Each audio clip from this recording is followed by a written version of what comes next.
में Korean dramas और के पॉप कल्चर इतना पॉपुलर क्यों हो रहा है? क्या कोरिया सच में इतनी परफेक्ट कंट्री है जितना कि हमें ड्रामास और फिल्मों में देखने को मिलता है? और अगर हाँ, तो वहाँ पर इंडियंस के अगेंस्ट इतना हेट क्यों? क्या वो लोग सिर्फ हमें हमारे कलर की वजह से पसंद नहीं करते हैं या फिर इसके पीछे कोई और कारण भी है? We can come in? Yes. Why? I'm only Chris. Why? I speak no English. No! You better not let her in! There's no way that you let her in! And you won't let us in! Korean peninsula south east Asia में 2,23,518 square kilometre में फैला हुआ एक reason है जिसके 1945 में दो parts हो गए थे, नॉर्थ कोरिया और साउथ कोरिया। लेकिन नॉर्थ कोरिया हो या फिर साउथ कोरिया, यहाँ रहने वाले लोगों का origin Mongolia, Siberia, south east China और जापान से आता है। हिस्ट्री में चाइनीज और जापानीज एम्परर इस कंट्री पर रूल कर चुके हैं, जिसकी वजह से आपको इन तीनों कंट्रीज के लोगों के बीच कुछ सिमिलैरिटीज भी देखने को मिल जाएंगी। 1950 तक कोरिया वर्ल्ड की one of the poorest countries में से एक काउंट किया जाता था। और इसके साथ एक बुरी चीज ये थी कि कोरियन पेनिनसुला के most of the natural reserve इसके नॉर्थन पार्ट पर थे, जिसकी वजह से नॉर्थ कोरिया से अलग होने के बाद साउथ कोरिया के पास सर्वाइवल के लिए ज्यादा नेचुरल रिसोर्सेज नहीं थे। इसके अलावा इसका सिर्फ 22% एरिया ही फार्मिंग के लिए सुटेबल है। अब इस तरह देखा जाए तो आज भी कोरिया को एक पुअर कंट्री होना चाहिए था या फिर डेवलपिंग नेशंस की लिस्ट में होना चाहिए था, लेकिन ऐसा नहीं है। आज की डेट में साउथ कोरिया वर्ल्ड की मोस्ट डेवलप्ड कंट्रीज में से एक काउंट की जाती है और साउथ ईस्ट एशियन कंट्रीज की बिगेस्ट इकोनॉमीज में से एक है, जिन्हें एशियन टाइगर कहा जाता है। और इसमें साउथ कोरिया के अलावा ताइवान, सिंगापुर और हांगकांग आते हैं। कोरियंस के सक्सेस में 3 सेक्टर्स ने मेजर रोल प्ले किया, जिसमें से पहली है manufacturing sector. Samsung, SK, LG और हुंडई ये इस कंट्री के सबसे बड़े चैनेबल बिजनेसेस हैं, जो कि कंट्री की जीडीपी का ऑलमोस्ट 40% कंट्रोल करते हैं। सेकंड है कोरियन एंटरटेनमेंट इंडस्ट्री। 2004 में एंटरटेनमेंट इंडस्ट्री का यहाँ की जीडीपी में कंट्रीब्यूशन सिर्फ $1.57 बिलियन था, लेकिन यही कंट्रीब्यूशन 2021 में $12.5 बिलियन का हो गया और इसने अर्निंग के मामले में यहाँ की होम अप्लायंसेस और बैटरी इंडस्ट्री तक को पीछे छोड़ दिया। और तीसरी है cosmetic industry. Korean cosmetic industry 2021 में $14 बिलियन को रीच कर गई थी एंड इस टाइम यूएस और चाइना की कॉस्मेटिक इंडस्ट्री से भी ज्यादा तेजी से ग्रो कर रही है। अब आप कहोगे कि ये सब तो ठीक है, लेकिन ये तीनों इंडस्ट्रीज का कोरियन कल्चर के इंडिया में पॉपुलर होने से या फिर कोरिया में फॉरेनर्स के अगेंस्ट रेसिज्म से क्या कनेक्शन है? तो कनेक्शन है और बहुत तगड़ा कनेक्शन है, कि जैसा साउथ कोरिया दुनिया को नजर आता है, एक्चुअल में ऐसा है नहीं। यहाँ के सारे सेक्टर्स एक कॉर्पोरेट वर्ल्ड की तरह काम करते हैं और एज इंडियन ऑडियंस ड्रामा या फिर फिल्मों में हमें एक हेवन कंट्री की तरह लगता है। Low crime rate, friendly environment, amazing food और ढेर सारी ब्यूटी। हेवन को हम इसी तरह से तो इमेजिन करते हैं और इसी फेरी टेल वर्ल्ड को क्रिएट करने का काम करती हैं ये तीनों इंडस्ट्रीज, जो कि डीपली कनेक्टेड है और इनका मॉडर्न कोरियन कल्चर को बिल्ड करने में और यहाँ के लोकल लोगों का फॉरेनर्स के अगेंस्ट परसेप्शन क्रिएट करने में डायरेक्टली नहीं लेकिन इनडायरेक्टली बहुत बड़ा रोल रहा है। लाइक यहाँ पर फॉरेनर हो या फिर लोकल, अगर कोई चैनेबल कंपनीज में काम करता है तो उसे दूसरी कंपनीज में काम करने वाले लोगों के कंपैरिजन में ज्यादा रिस्पेक्ट की नजर से देखा जाता है। और यहाँ अगर आपको अच्छी कंपनीज में हायर होना है तो सिर्फ स्किल्स से काम नहीं चलेगा, बल्कि आपके लुक्स भी यहाँ पर बहुत मैटर करते हैं।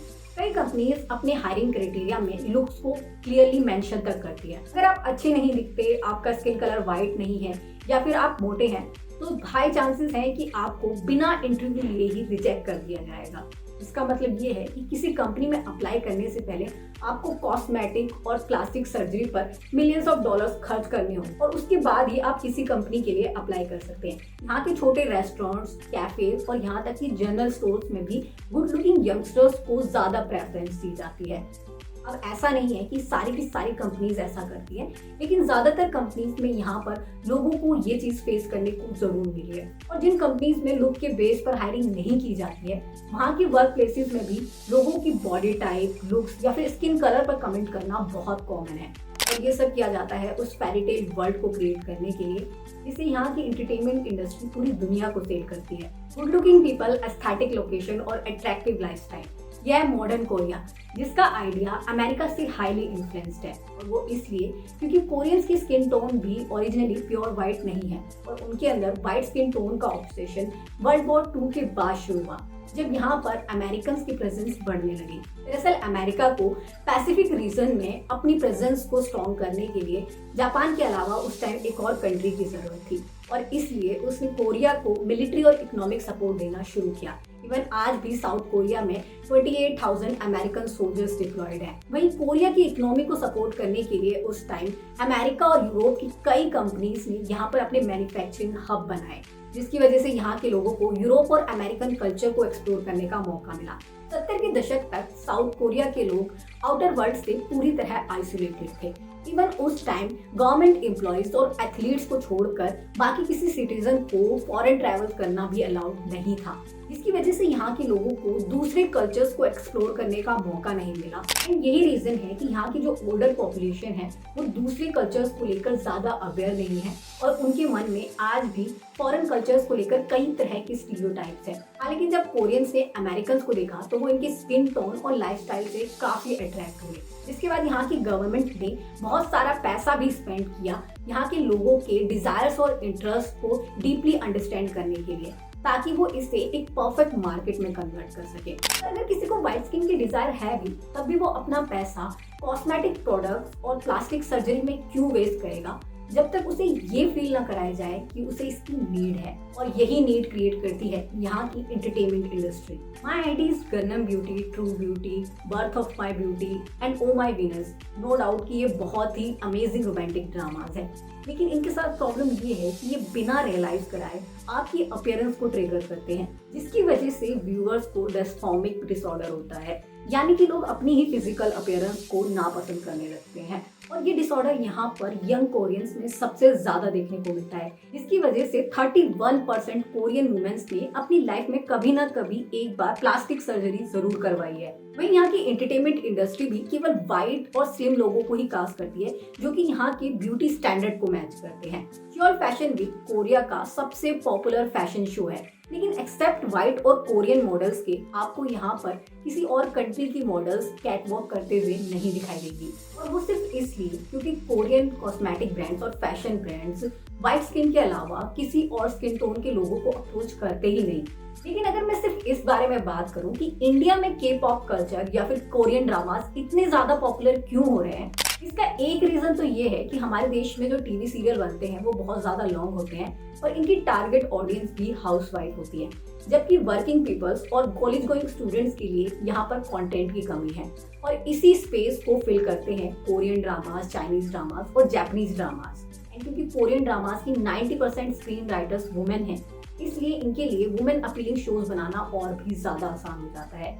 ये ड्रामास विजुअली भी बहुत ज्यादा अपीलिंग होते हैं। इसके अलावा इन शोज में कोरियन मैन्स को एक आइडल मैन के तौर पर रिप्रेजेंट किया जाता है, जो एक मेजर रीजन है वर्ल्ड वाइड वुमेन्स के बीच में इन शोज के पॉपुलर होने का। इसमें देखा जाए तो कुछ गलत भी नहीं है, क्योंकि इससे यंग मेल जनरेशन को कैसा होना चाहिए, उन्हें वुमेन्स के साथ स्पेशली कैसा बिहेव करना चाहिए या उनकी किस तरह से रिस्पेक्ट करनी चाहिए, इसका आइडिया मिलता है। Crash landing on you, 2125, startup और अटर्नी हू ऐसे ही अमेजिंग के ड्रामास है। लेकिन यहाँ पर प्रॉब्लम ये है कि के ड्रामास में दिखाए जाने वाली कोरियन मेल्स की रिप्रेजेंटेशन को ज्यादातर वुमेन सच मानने लगी है, जबकि ये सिर्फ फिक्शन कैरेक्टर्स हैं और सारे कोरियन मेंस को रिप्रेजेंट नहीं करते हैं। एंड इसके अलावा सोशल मीडिया मार्केटिंग एक और मेजर रीजन है इन शोज के इंडिया में पॉपुलर होने का। जब एज ऑडियंस हमें किसी ड्रामा की क्लिप्स रील्स में बार बार देखने को मिलती हैं, तो हमारा माइंड उस शो को देखने के लिए क्यूरियोसिटी जनरेट करने लगता है, जिसकी वजह से ही इन शोज की पॉपुलैरिटी और ज्यादा बढ़ रही है। और जब फीमेल ऑडियंस इन ड्रामास को देखती है तो उनके सिर्फ इमोशन ट्रिगर नहीं होते, बल्कि एक्टर्स के लुक्स और ड्रेसेस भी उन्हें अट्रैक्ट करते हैं। एंड यही रीजन है कि साउथ कोरिया आज ग्लोबल प्लास्टिक सर्जरी इंडस्ट्री का अकेले 25% होल्ड करता है। यहाँ की हेल्थ एंड वेलफेयर मिनिस्ट्री के मुताबिक 2027 तक यहाँ पर मेडिकल टूरिस्ट 7 लाख को रीच कर जाएंगे। इवन हमारे देश में भी के ड्रामास की पॉपुलैरिटी की वजह से लास्ट 3 इयर्स में कोरियन कॉस्मेटिक्स की डिमांड बहुत तेजी से बढ़ी है। एक सर्वे के मुताबिक हमारे देश की 39% वुमेन्स की स्किन केयर में कोरियन ब्रांड शामिल है, और वो इसलिए क्योंकि उन्हें भी कोरियंस की तरह ग्लास स्किन चाहिए।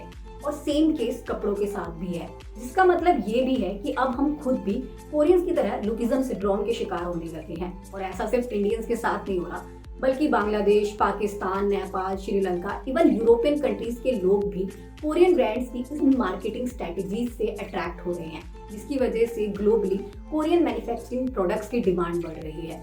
कोरियन ब्रांड्स के सेट किए गए इन ब्यूटी स्टैंडर्ड्स की वजह से यहाँ के लोगों का परसेप्शन ये बन गया कि व्हाइट स्किन ही बेस्ट होती है और नॉन व्हाइट लोग गरीब कंट्रीज को बिलोंग करते हैं, जिसकी वजह से एक्सेप्ट व्हाइट पीपल बाकी सभी कंट्रीज के लोग यहाँ पर किसी न किसी तरह से रेसिज्म फेस करते हैं। हाँ, व्हाइट लोगों को लेकर इनके कुछ अलग तरीके के स्टीरियोटाइप्स हैं, लेकिन उनके साथ फिर भी वैसा बिहेव नहीं किया जाता जैसा कि दूसरी कंट्रीज के लोगों को फेस करना पड़ता है। पर हाँ, इंडियंस के साथ जो रेसिज्म होता है उसका सिर्फ लुकिज्म कारण नहीं है, बल्कि इसके 2 रीजन और हैं, जिसमें से पहला है लेक ऑफ अवेयरनेस।